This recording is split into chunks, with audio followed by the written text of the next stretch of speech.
Okay, so let's start now. मागच्या व्हिडिओमध्ये आपण इंडेक्स कशा प्रकारे यूज केला जातो हे पाहिलं होतं. आजच्या व्हिडिओमध्ये आपण व्ह्यू कशा प्रकारे यूज केला जातो किंवा त्याची क्युरी जी आहे ती अल्टर कशा प्रकारे केली जाते किंवा व्ह्यू एखादा ड्रॉप कसा केला जातो हे पाहणार आहोत. व्ह्यू बेसिकली कधी यूज केलं जातं, खूपदा असं सांगण्यात येतं की व्ह्यू हे फक्त डिस्प्ले करण्याचं काम करतं एखादा table. But already select star from या क्युरीने जर टेबल डिस्प्ले होत असेल तर व्ह्यू करण्याची गरज काय. ओके, सो एखादा टेबल व्ह्यू करण्याची गरज त्याच वेळी होते ज्यावेळी एखाद्या टेबलमध्ये खूप महत्त्वाचा डेटा आपला स्टोअर असेल आणि त्या टेबलवर मला एखादी क्युरी एक्झिक्यूट करून बघायची असेल. सो जर मी क्युरी डायरेक्टली त्याच्यावर एक्झिक्यूट केली तर काही मेजर चेंजेस त्या टेबलमध्ये होऊ शकतात, जे प्रत्येक रेकॉर्ड्स त्यामधले चेंजेस होऊ शकतात. सो ते डायरेक्टली त्या टेबलवर अप्लाय न करता त्या टेबलचा आपण व्ह्यू म्हणजेच एखादी रिप्लिका तयार करायची.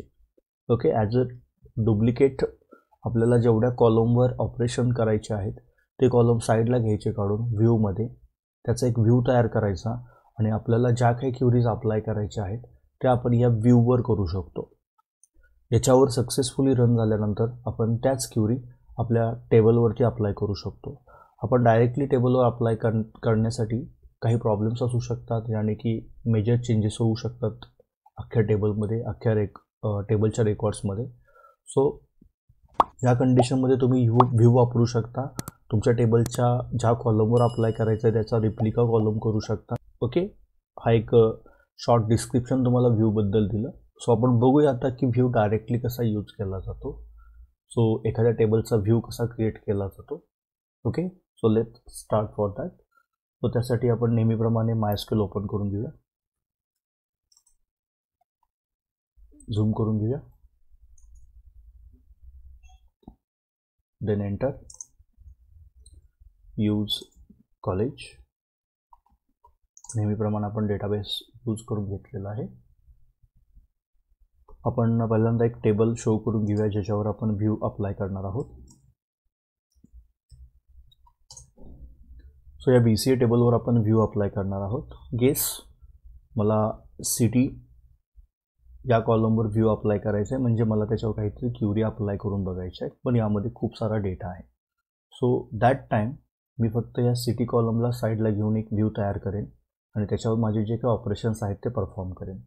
सो व्ह्यू तयार करण्यासाठी मला कोणती क्युरी लिहावी लागेल, क्रिएट व्ह्यू. ओके, व्ह्यूला कोणतंही एक नाव द्या. मी इथं नाव देतो BCA city. Okay, BCA city हे व्ह्यूला नाव दिलेलं आहे. As select city from BCA from select city from BCA.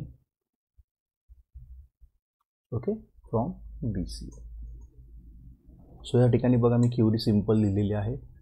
Create view BCA city नावाचं एक व्ह्यू तयार कर. ॲज त्यामध्ये सिटी सिलेक्ट कर BCA टेबलमधून. तुम्ही एकच कॉलम यामध्ये देऊ शकता असं नाही आहे. गेस, तुम्हाला सिटी पण ऑपरेशनला घ्यायची आहे आणि एजी ऑपरेशनला घ्यायचं आहे. सो इथं एजी तुम्ही देऊ शकता, ज्याने की मल्टिपल तुमचे कॉलम्स काय होऊ शकतात, सिलेक्ट करू शकतात किंवा स्टार दिल्यानंतर अख्खा टेबल तुमचा या व्ह्यूमध्ये येऊन जाईल. नाव एंटर. त्या ठिकाणी पाहू शकता तुमची क्युरी एक्झिक्यूट झालेली आहे आणि तुमचा व्ह्यू हा तयार झालेला आहे. जर तो व्ह्यू तुम्हाला चेक करायचा असेल तर तुम्हाला कोणती क्युरी लिहावी लागेल, सिलेक्ट.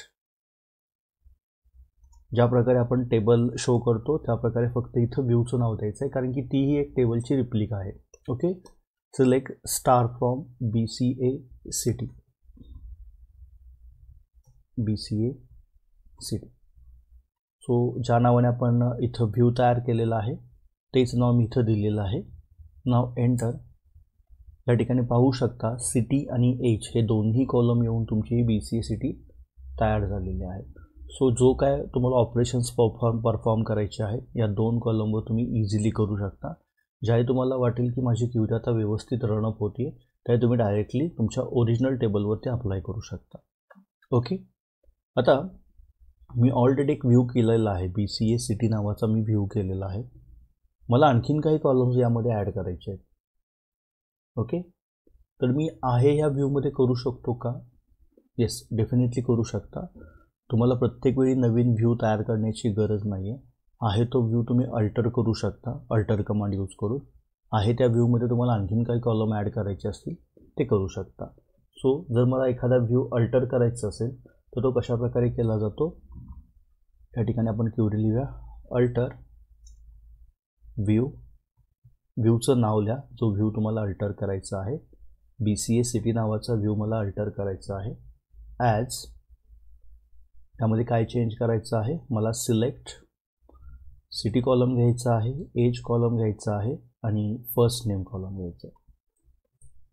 First name. आता मला हे 3 कॉलम सिलेक्ट करायचे आहेत. मग अशी मी 2च कॉलम केले होते. आता मी BCA सिटीला आणखी एकदा अल्टर कमांडमध्ये ओपन केलेलं आहे आणि यावेळी मी 3 कॉलम सिलेक्ट केलेले आहेत. फ्रॉम BCA टेबल, तुम्ही वेअरची कंडिशन ही देऊ शकता. ओके, इथं no problem. Where city is equal to, okay, मी ज्यांची सिटी टेक्सास आहे, ओके, ज्यांची सिटी टेक्सास आहे असे रेकॉर्ड्स मी काय केलेले आहेत, इनपुट करून घेतलेले आहेत. सो वेअरचे कंडिशन देऊन पण तुम्ही एखादा व्ह्यू अल्टर करू शकता. फर्स्ट नेम, एज आणि त्याची सिटी डिस्प्ले कर, ज्यांची सिटी काय आहे, टेक्सास आहे. एंटर. इथे बघा आपली क्वेरी एक्झिक्यूट झालेली आहे. पुन्हा एकदा तुम्हाला हा व्ह्यू रन करायचा असेल तर select star from BCA city. हे पुन्हा एकदा क्वेरी एक्झिक्यूट करा.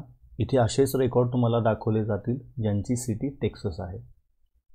ओके, सो ह्या व्ह्यूवर तुम्ही तुमच्या क्वेरीज एक्झिक्यूट करू शकता आणि त्या परफेक्टली रनअप झाल्यानंतर तुम्ही ओरिजिनल टेबलवरती अप्लाय करू शकता. जर तुम्हाला काम झाल्यानंतर हा व्ह्यू डिलीट करायचा असेल तर तुम्हाला हा व्ह्यू डिलीटही करता येतो. त्यासाठी तुम्हाला फक्त लिहायचं आहे ड्रॉप व्ह्यू आणि व्ह्यूचं नाव, drop view BCA city. So या ठिकाणी तुमचा BCA सिटी नावाचा व्ह्यू जो आहे तो डिलीट केला जाईल. नाव एंटर. क्वेरी आपली एक्झिक्यूट झालेली आहे. आता जर तुम्ही select star from query apply केली याच्यावर तर तुम्हाला कोणताही रिझल्ट सेट दाखवला जाणार नाही, कारण की तशा नावाची कोणतीही व्ह्यू आपल्याकडे अवेलेबल नाही. सो या सगळ्या फॉर्मेशनमध्ये आपण पाहिलेलं आहे की एक टेबल पहिल्यांदा आपण रनअप करून बघितला, त्याच्यावर व्ह्यू अप्लाय केला एका टेबलवरती, एका कॉलमवरती. त्यानंतर तुम्हाला जर कॉलम अपडेट करायचे असतील किंवा व्ह्यू अपडेट करायचा असेल तो अल्टर क्वेरीने आपण अपडेटही केला आणि त्यानंतर आपण व्ह्यू डिलीटही करून पाहिला. ओके, सो आय होप तुम्हाला ह्या व्ह्यूची कन्सेप्ट व्यवस्थित समजली असेल. ओके, सो या व्हिडिओमध्ये थांबूया आणि नेक्स्ट व्हिडिओमध्ये सब क्वेरीज, एका क्वेरीच्या आतमध्ये दुसरी क्वेरी कशी रनअप केली जाते, त्याचे कोणते टाईप्स आहेत ते आपण डिटेलमध्ये पाहणार आहोत. Thank you so much.